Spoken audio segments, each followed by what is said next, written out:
Ha! Então você quer aprender sobre sujeito, né? Esse elemento da sintaxe que costuma dar trabalho pra galera. Pois é, reservei 5 questões para você aprender sujeito comigo. Então, vamos a partir de agora estudar esse conceito porque é muito interessante. Carlão, roda a vinheta aqui. Enquanto o Carlão estiver rodando a vinheta, você vai clicar aqui para fazer inscrição no canal. Agora!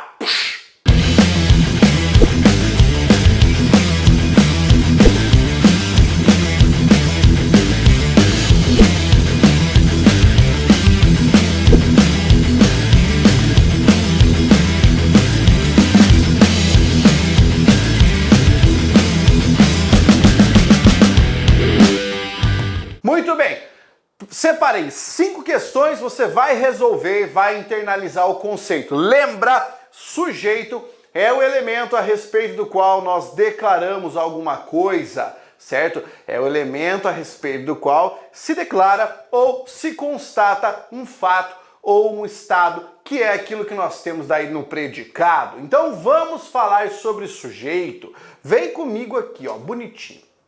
Primeira questão. Relacione as orações com os tipos de sujeito. Aqui o cara colocou para nós. Sujeito composto, sujeito oculto, oração sem sujeito, sujeito indeterminado e sujeito simples. Vamos começar com a primeira frase. Choveu muito ontem à noite. Cidadão, quando a frase tiver um verbo como esse aqui, ó, um verbo impessoal dessa natureza, indicando o fenômeno da natureza, mas indicando assim, ó, denotativamente, ou seja, choveu mesmo, caiu água do céu, você vai ter uma oração sem sujeito, tá? Ou sujeito inexistente. Então, número 3, coloca aqui, ó.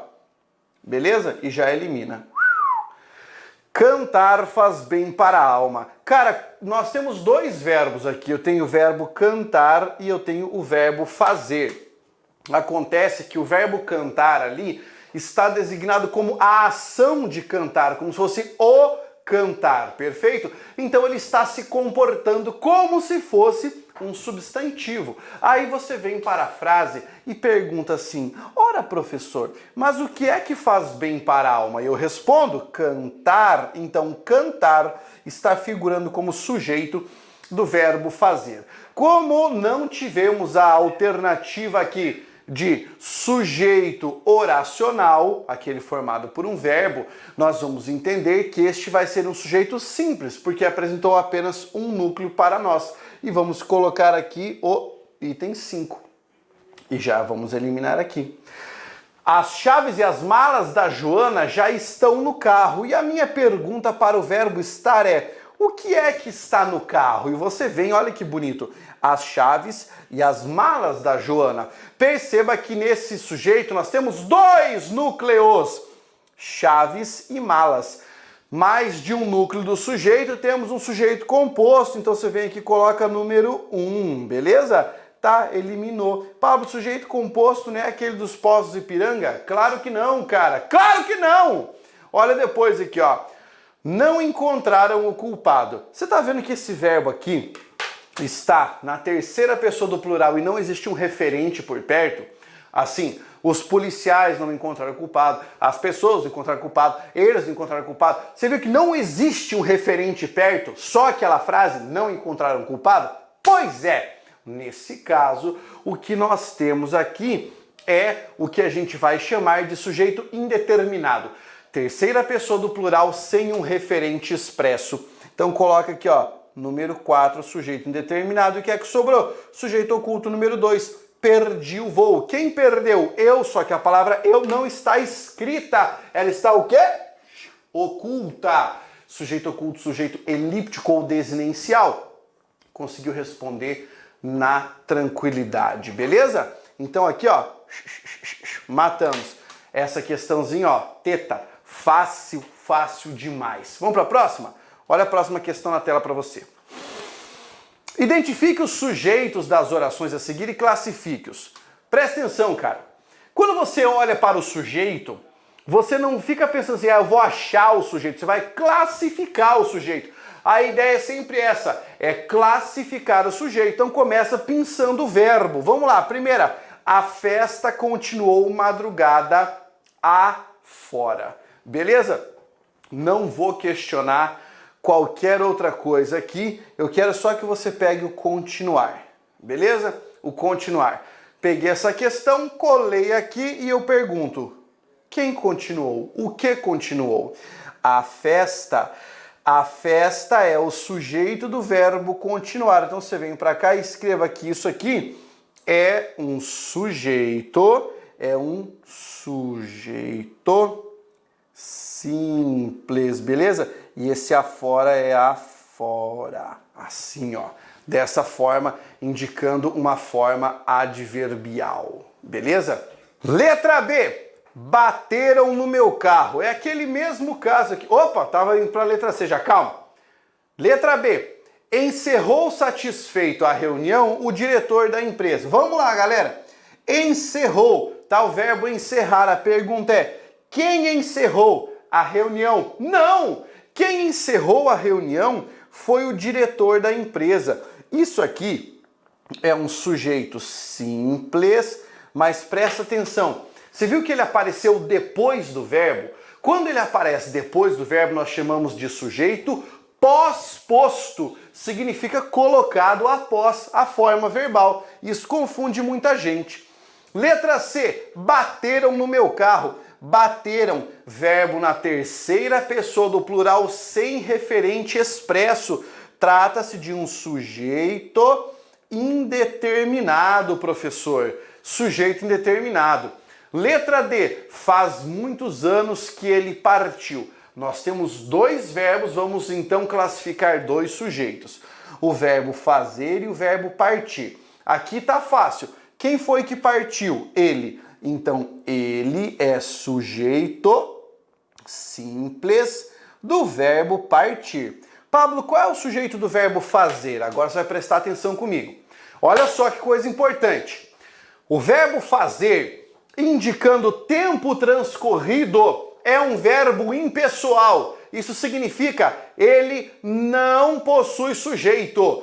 Quer dizer que para esta primeira situação você vai colocar sujeito inexistente ou oração sem sujeito. Lembrando que são duas orações, tá? A primeira, faz muitos anos, e a segunda, ele partiu. Muito bem. A letra E agora. Estudo e dedicação são essenciais para a aprovação. Cara, onde é que está o verbo? O verbo é o verbo ser, ele está conjugado aqui. Pablo, mas o verbo não é estudo? Não, cara. Porque ele não escreveu assim, ó, eu estudo. Aqui é o substantivo, é o estudo. Então o que é que nós temos? Deixa eu só pegar aqui outra cor de caneta para você acompanhar comigo. Estudo e dedicação. Eu tenho um sujeito que está conjugando este verbo, por isso o verbo está no plural. E eu tenho um núcleo, dois núcleos. Isso aqui, rapaziada, chamamos de sujeito composto. Coisa linda de Deus. Sujeito composto. Dois núcleos em evidência. Classificamos todos ali. Vamos ver a próxima questão. Há sujeito indeterminado em... Lembra? Indeterminado. Pablo, quais são as condições para aprender sujeito indeterminado? Vem cá que você vai aprender agora. Ó, para você ter em uma oração o... Só um minutinho. Sujeito indeterminado. Para você ter sujeito indeterminado, você vai precisar de duas condições, tá? Vamos para a primeira condição. Se você tiver o verbo conjugado na terceira pessoa do plural sem um referente expresso. Entraram na minha casa, falaram mal a seu respeito, tá? Isso é o sujeito indeterminado na primeira condição. Segunda condição, você precisa da palavra ser acompanhando ou um verbo de ligação, ou um verbo intransitivo, ou um verbo transitivo indireto.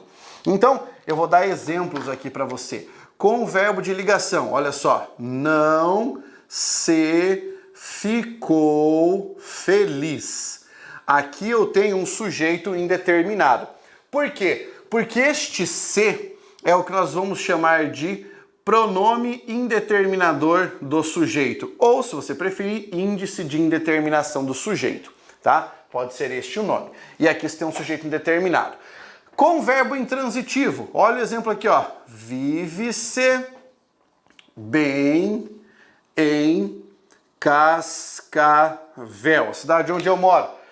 Nesse caso, vive-se bem em Cascavel, o verbo viver é intransitivo. Nesse caso, o que nós temos é um pronome indeterminador do sujeito, que, em linhas gerais, mostra para nós o seguinte: existe um sujeito para essa oração? Existe. Ele não é um sujeito inexistente, mas eu não posso determinar o seu núcleo. Por isso, chamamos de sujeito indeterminado.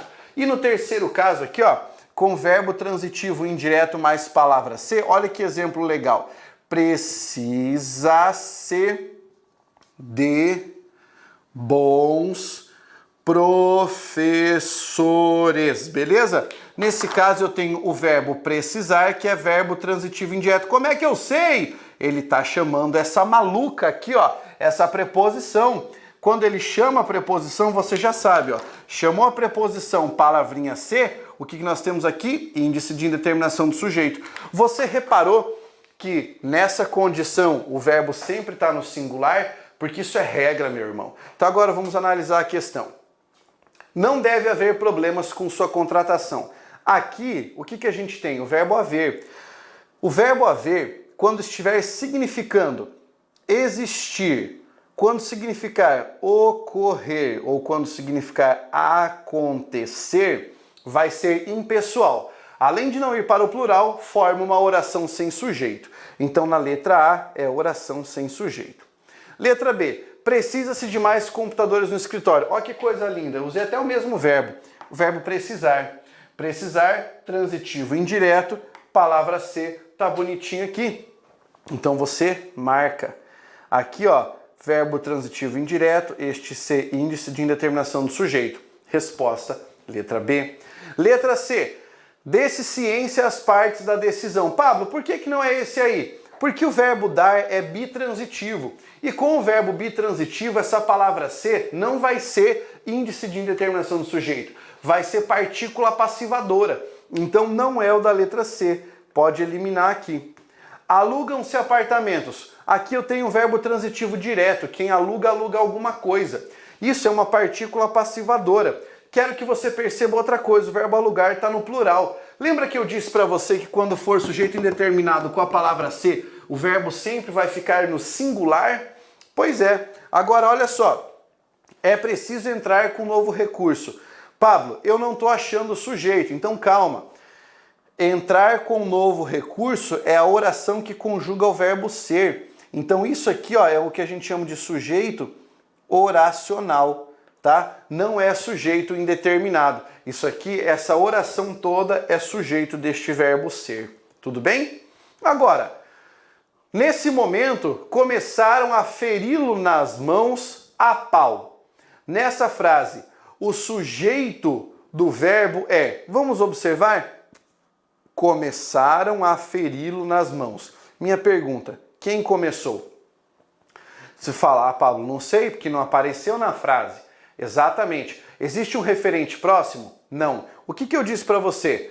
Quando você não tiver um referente próximo e tiver o verbo na terceira pessoa do plural, o sujeito será indeterminado. Olha como a questão é bandida.